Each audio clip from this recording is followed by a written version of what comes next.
Hello, baseball fans. Hope everybody's doing awesome out there, staying safe. If you haven't hit subscribe, please do so. Brand new YouTuber, so really appreciate your help and support. Plus, you're going to get notified on great content. And we got a prize coming up just for subscribers, so stay tuned for that and make sure you subscribe to get in on it. So today I thought we could talk about one of the top MLB trade chips this season. That's right, somebody who will definitely be wearing a new jersey come August 2nd. And I'm talking about nobody else but starting pitcher ace for the Reds, that's right, Luis Castillo. And what is making this guy one of the prime targets this MLB trade season? Well, he's 29 years old. He's only making just over $7 million this year. He's arbitration eligible next year, so you got him for 2023. In a lot of ways, this guy's like Jose Barrios, who the Jays swung that big trade with last season and then went out and signed the big 7-year extension.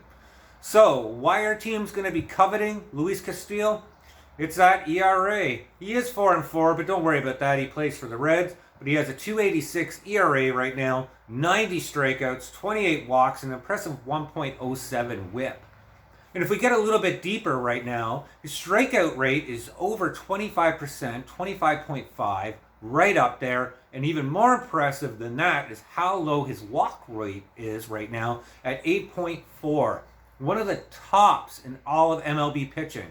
This is why you want him. He's got good stuff. He's got great command. He's got that veteran presence right now. And he's somebody who can not only get you into the playoffs, but go deep into the playoffs. You're not getting this guy to be number 4 or 5 on your rotation.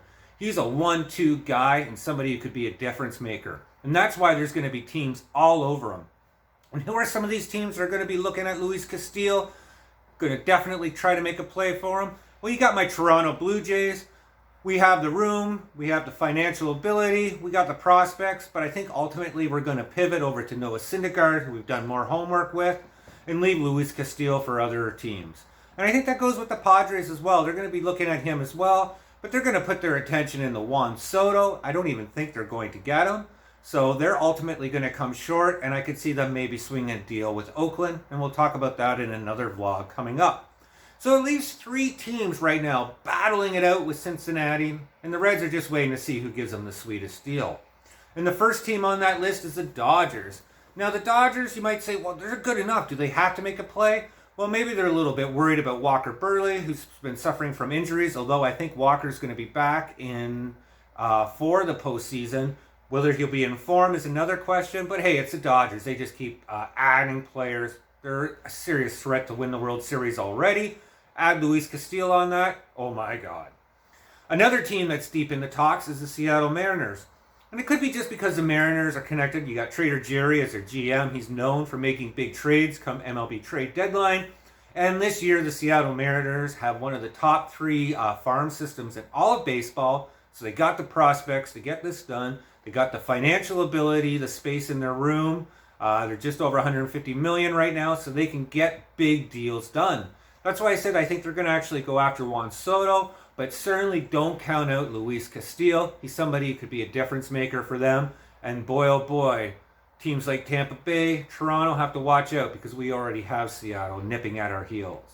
And last but not least, the team that seems to be leading the way to get Luis Castillo, the New York Yankees. And yeah, they just made that big trade for Andrew Benintendi, but that was really to offset Joey Gallo, who I guess is just going to sit on the bench for the rest of the year. And now with Severino getting hurt and no guarantee how he's going to come back or when he's going to come back, the Yankees have been pressured into finding somebody who can not only join their rotation, but be an impact arm, somebody who's a 1-2 in their rotation. And we're checking off a lot of boxes that Luis Castillo could fill for the New York Yankees. Question for the Yankees, do they really want to continue diving deep and getting rid of some of their top prospects? Because it's going to cost them a lot to get Luis Castillo. But I still say the Yankees are in the lead, with the Dodgers and the Mariners also clawing their way right up there. So let me know what you think.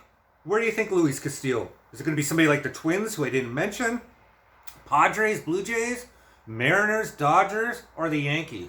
Or maybe some other team? Or do you think he's going to stay put? Let me know in the comments below. More importantly, I hope everybody stays safe out there. Hit subscribe if you haven't, and we'll talk soon. Take care, guys.